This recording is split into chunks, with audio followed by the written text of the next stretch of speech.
বাস্তবায়নের জন্য আপনার তৌফিক দান করলে সবাই একবার শুকরিয়া আদায় করি।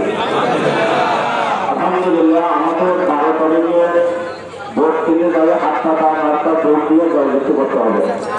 তখন আমাদের কাজ হলে তারা প্রতিটি মানুষ জানে যে আমরা 11 জন বুঝলাম কেন, আমরা সরিয়ে গেছি কেন।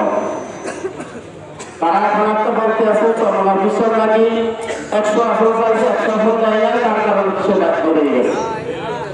তো এইগুলো সম্পূর্ণ ভুয়া।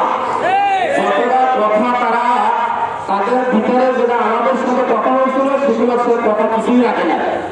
যেখানে শরিয়ত থাকবে না সেখানে ইসলামী আন্দোলন থাকবে না, যেখানে শরিয়ত থাকবে না সেখানে ইসলামী আন্দোলন বাংলাদেশ কোন নেতা কর্মী কোন দিন বাস্তবায়নের জন্য 24 ঘন্টা নিয়ামত করে যাবে।